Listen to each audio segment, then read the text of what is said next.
गजाननं भूत गणादि सेवितं कपित्थ जम्बूफल चारु भक्षणम उमासुतम शोक विनाशकारकम नमामि विघ्नेश्वर पादपंकजम। हे श्री गणेश जी महाराज, आपका मुख हाथ का है। भूत और गण आपकी सेवा करते हैं। आप अपने मन को अति प्रिय लगने वाले फल कैत अर्थात जंगली सेब और जामुन को खाते हैं। आप माता उमा के पुत्र हैं और समस्त शोकों अथवा कष्टों का विनाश करने वाले हैं। आप कार्य में आने वाले समस्त विघ्नों को दूर करते हैं। ऐसे भगवान श्री गणेश जी महाराज के चरण कमलों को मैं प्रणाम करता हूं। हिंदू धर्म में कोई भी शुभ कार्य करने से पहले भगवान श्री गणेश की पूजा क्यों की जाती है, आज हम इसकी पौराणिक जानकारी साझा करेंगे। आप सभी दर्शकों का हमारे YouTube चैनल में स्वागत है। आज हम पौराणिक कथाओं से जानने का प्रयास करेंगे कि हिंदू धर्म में कोई भी शुभ कार्य करने से पहले भगवान श्री गणेश की पूजा क्यों की जाती है, या जब भी हम कोई कार्य शुरू करते हैं तो क्यों कहते हैं कि हम अपने कार्य का श्री गणेश कर रहे हैं। इस विषय के संदर्भ में पद्म पुराण में एक पौराणिक कथा आती है। कहते हैं कि एक बार सभी देवताओं में अपने वर्चस्व और योग्यता को लेकर अहम हो गया था और वे अपने अपने को ज्यादा पूजनीय ही नहीं बल्कि सर्वप्रथम पूजनीय समझने लगे थे। इंद्रदेव ने कहा, मैं जल बरसाता हूं और जल के बिना कोई जीवित नहीं रह सकता, इसलिए मैं बड़ा हूं। पवन देव ने कहा, मैं प्राणियों में वायु का संचार करता हूं और कोई भी प्राणी बिना वायु के एक पल भी जीवित नहीं रह सकता, इसलिए मैं बड़ा हूं। अग्निदेव ने कहा, मैं अग्नि और गर्मी का संचार करता हूं, इसलिए मैं बड़ा हूं। कुबेर ने कहा, मैं सबको धन देता हूं, इसलिए मैं बड़ा हूं। इस प्रकार लगभग सभी देवता आपस में तर्क वितर्क करने लगे। तब नारद कहते हैं कि हे देवों, आप सभी अपने अपने स्थान पर ठीक है और सबकी अपनी अपनी महानता है और बिना आपके आपसी सहयोग के कुछ भी चलना असंभव है। लेकिन सर्वप्रथम कौन पूजनीय है, यह चिंतन का विषय है। मैं एक परामर्श देता हूं कि हम सबको अपनी अपनी समस्या का समाधान करने के लिए भगवान शिव के पास चलना चाहिए।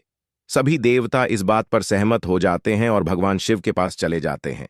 सभी देवता भगवान शिव के पास जाकर प्रणाम करते हैं और तब ब्रह्म ऋषि नारद भगवान शिव से कहते हैं कि हे भोलेनाथ, समस्त देवताओं की एक समस्या का समाधान करने की कृपा करें कि सब भी देवताओं में से सर्वप्रथम पूजनीय कौन है। भगवान शिव नारद की बात समझ जाते हैं। भोलेनाथ सभी देवताओं से कहते हैं, मैं आप सबकी एक परीक्षा लेता हूं कि जो भी सर्वप्रथम तीनों लोगों की परिक्रमा पहले पूरी करेगा वही सर्वप्रथम पूजनीय होगा। इतनी बात सुनकर सभी देवता भगवान शिव को प्रणाम करके और आज्ञा लेकर अपने अपने वाहनों पर सवार होकर तीनों लोगों की परिक्रमा करने के लिए निकल पड़ते हैं।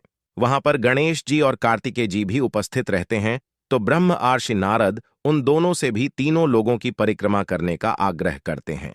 दोनों ने नारद जी का आग्रह स्वीकार किया। कार्तिकेय जी ने अपने माता पिता की आज्ञा ली और अपने वाहन मयूर पर सवार होकर निकल पड़े तीनों लोगों की परिक्रमा करने के लिए। परंतु गणेश जी अपने छोटे से वाहन मूसक को देखते रहे और सोचने लगे कि मैं कैसे इस छोटे से वाहन पर सवार होकर तीनों लोगों की परिक्रमा पूरी करूंगा। फिर उन्होंने अपनी बुद्धि से चिंतन मनन किया और उन्हें ध्यान हुआ कि मेरे लिए तो माता पिता ही तीनों लोग हैं, क्यों ना इनकी परिक्रमा की जाए। और गणेश जी अपने माता पिता की आज्ञा लेकर उनकी परिक्रमा करने लगते हैं। फिर कई परिक्रमाएं करने के बाद माता पिता के चरणों में बैठ जाते हैं और कहते हैं कि मेरी तो तीनों लोगों की परिक्रमा पूरी हो गई है। इस पर भगवान शिव गणेश जी की प्रखर बुद्धि और चतुराई पर अत्यंत प्रसन्न होते हैं और उन्हें विजयी घोषित करते हैं और उन्हें सर्वप्रथम पूजनीय होने का आशीर्वाद देते हैं। इस विषय में दूसरी पौराणिक कथा शिव महापुराण से आती है कि जब भगवान श्री गणेश और उनके भाई कार्तिकेय जब विवाह योग्य हुए तो उनके माता पिता अर्थात भगवान शिव जी और माता पार्वती जी ने उनके सामने विवाह की बात रखी तो वे दोनों ही विवाह करने की बात से मना करने लगे। लेकिन जब भगवान शिव और माता पार्वती ने उनको समझाया तो वे विवाह करने के लिए राजी हो गए। लेकिन अब शादी पहले किसकी की जाए, यहां बात उलझ गई, क्योंकि दोनों ही विवाह योग्य, दोनों ही बुद्धिमान, दोनों ही अत्यंत सुंदर और दोनों ही अत्यंत बलशाली थे। ऐसे में भगवान शिव और माता पार्वती को एक युक्ति सूझी कि क्यों न इन दोनों की परीक्षा ली जाए। फिर भगवान शिव और माता पार्वती ने उनको बुलाया और कहा है, पुत्रों, तुम दोनों ही विवाह योग्य हो, किंतु दोनों में से किसी एक का विवाह हमें पहले करना होगा। परंतु तुम दोनों में से किसका विवाह पहले होगा, इसके लिए हम तुम दोनों की एक परीक्षा लेंगे। इस पर गणेश जी और कार्तिकेय जी ने कहा, कैसी परीक्षा पिताश्री? इस पर भगवान शिव ने कहा कि घबराओ नहीं पुत्रों, एक छोटी सी परीक्षा लेंगे कि तुम दोनों ने तीनों लोगों की परिक्रमा करनी है, लेकिन तुम दोनों में से जो पहले परिक्रमा पूरी करेगा उसका विवाह पहले होगा। इतना सुनते ही कार्तिकेय जी ने माता पिता से आज्ञा ली और तीनों लोगों की परिक्रमा करने के लिए अपने वाहन मयूर पर सवार होकर निकल पड़े। अब गणेश जी सोच में गए कि मेरा वाहन तो मूसक है और मेरा शरीर भारी है, ये बेचारा कैसे कराएगा मुझे तीनों लोगों की परिक्रमा। फिर उन्होंने चिंतन किया और अपनी बुद्धि लगाई तो उन्हें स्मरण हुआ कि भगवान शिव और माता पार्वती बीच में बैठे हैं और गौवंश नंदी महाराज उनके सम्मुख बैठे हैं, मुझे इनकी ही परिक्रमा करनी चाहिए।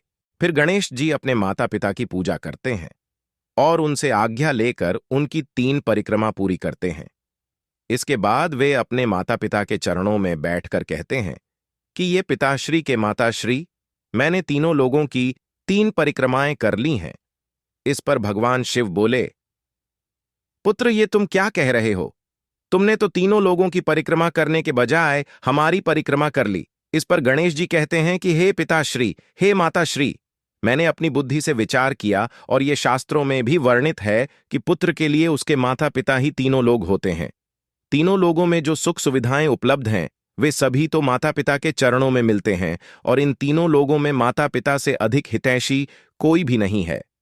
आप मेरे लिए, आप दोनों ही तीनों लोग हैं, तो मैंने आप दोनों की परिक्रमा कर ली है।